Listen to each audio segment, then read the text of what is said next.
Do you think that Gordon Ryan will have some MMA fights in the future? Is there any chance for it? Musi być poddanie, Filip!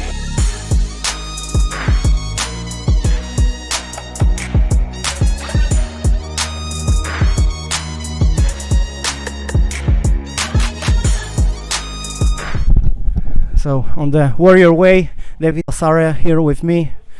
It's a big honor for me to have the seminar with you. How are you doing here in Poland?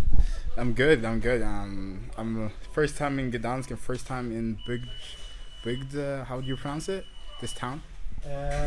Can you repeat? This town, how you pronounce it? Bydgoszcz. Bydgoszcz. First time in Bydgoszcz. It's nice here. The gym, this one gym is really good as well. So I liking to stay for sure. Okay, then why are you here? The professor has invited you or something else? So I was going to have a little trip here, having a couple of seminars, including this one. Unfortunately, I missed the first one because my flight got rescheduled. So basically, right here, I'm basically kind of on a vacation and visiting this gym and having a seminar. So yeah, just seminar and a vacation, you can say. How you compare the level of jiu-jitsu in general between Poland, the USA, and other countries, and the mentality of the sport? I'm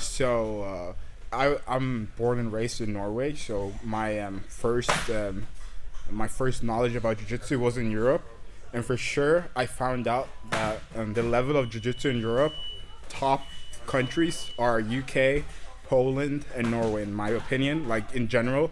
So Poland, I've always known about Poland when it comes to their jiu-jitsu. Super tough guys here, high-level people who compete in the biggest scale, like Adam Rosinski, Mateusz Chiński. It's fucking insane. So Poland, for sure, people know about Poland. And America is obviously like the biggest place because it's such a huge country and the level there and all the best promotions are over there. But Poland's is on the map for sure when it comes to jiu-jitsu, yes. Okay, are you interested in MMA in general? Right now, I only focus on jiu-jitsu. Like, I would be lying if I didn't have any like fucking like thoughts about doing MMA because like it pays well, it's more popular, and I like to watch MMA for sure. But right now, my whole focus is jiu-jitsu, primarily ADCC. Okay, basically you are a grappler. So my question is, do you think that is the best basic for MMA trainings? So when you look at the statistic in the beginning of UFC, like the lack of jiu-jitsu was a really big problem in MMA. That's why you saw like the Hoist Gracie doing really good in the first UFC. But now you see when people have the basic knowledge of jiu-jitsu, that skill being the primary thing faded away a little bit. And now you can see more wrestling being the main combat sport to be one of the like maybe the dominant in MMA for sure. So I would like to say that jiu-jitsu in the beginning was the most important. When you have the basic of jiu-jitsu, I would say that if you come from a wrestling background, that would give you the biggest advantage right now. But to be fair, if you are a guard puller, it would not be as sufficient MMA. But if you are a really good grappler, ADCC grappler, good on top, like Rotolo brothers, JT Torres, people who have good top game grappling, I think that would benefit MMA for sure. Yeah. Ty Rotolo is, I guess, 19 years old? And Ty Rotolo, how old is he? I think he's 20 right now, 20 or 19, yeah, around that age. Yeah, he was born in 2003. Yeah, he's the future. Yeah, for sure. Yeah, he's basically the best, one of the best right now. So yeah, he is the present and the future in the sport. Yeah. Do you think that Gordon Ryan will have some MMA fights in the future? Is there any chance for it? Gordon, no, I don't. To my knowledge, I don't think he will be doing MMA because the main reason why people go to MMA is because they want to earn more money. And the thing is about Gordon makes more money. He basically makes the same amount of money as the top 10 UFC people.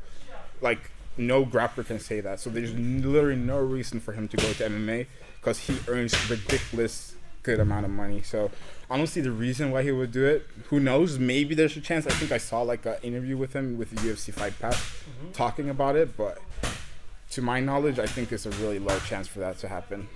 Okay. Yeah, it's a bit more money, but I guess a lot of risk more in MMA. Yeah, and not only that, not more risk, but for Gordon, I don't think Gordon will make that more money in the UFC because he makes so much money in the grappling. Like he is the top 1%. He had that $1 million contract with a multi-million-dollar contract with Flow Grappling. He has he earns a good amount of money in instructionals, DVDs. So I don't see the reason for him to do it and do so. What can you say about the situation that Gordon have, because of injury? But I guess that some journalists in the articles have kind of lies. What can you say about this situation? So, I guess when Gordon posted that picture of him looking all depleted and sick and stuff right after the surgery, people had this kind of theory of, oh, he's off steroids and stuff. But the thing is, Gordon he's been really sick lately, stomach issues, strep throat. So he's just had to recover, been super unlucky. So he's just been super not in good shape right now because of that. But it's not because he's off steroids and shit. Literally, it's just because he hasn't been training, No, but when he comes back, people will know. People will know how good of a shape he is, That's when people, because I think he just posted a picture of him looking pretty jacked right now. So we'll see. So let's talk a lot of you. How you improved your skills since you've been joined to the Danaher squad? So I've been with New Wave for about 8 months now, and through those 8 months, I have leveled up ridiculously. I have gotten so much better. My competitions, I've done so much better in high-level competitions.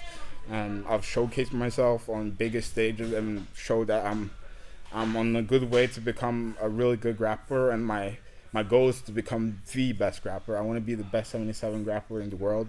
And I'm just seeing the results I've been having in the gym.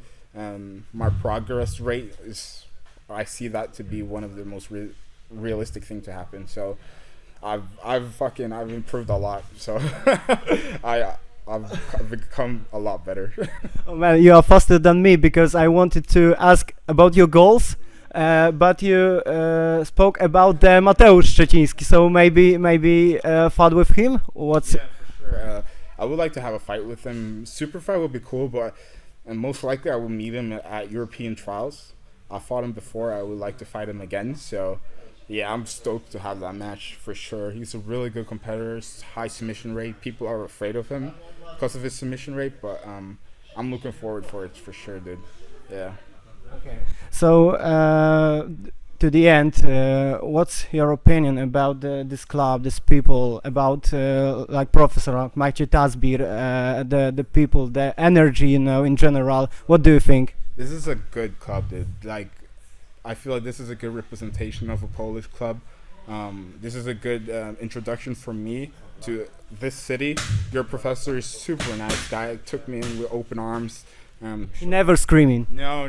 He's so nice. Showed me around and stuff. Yeah, and the students are super nice. The seminar, everyone was asking questions, super interested in what I wanted to teach, and this is just a cool, wholesome gym. So I'm so stoked to be here and teach here. It was a great experience. Okay, so what's your words to your Polish fans? All my Polish fans, I hope to get more of you guys. Obviously, I don't have the fan base here right now, but hopefully in the future I'll come more because I'm originally from Europe, so I'll try to come and visit as much as possible, specifically here. So hopefully I get to meet more of you guys, and yeah. Okay, so David, thank you for your time. It was a big honor and very big pleasure, and take care of you, and have a nice time in Poland. Thank you. Nice. Musi być poddanie, Filip!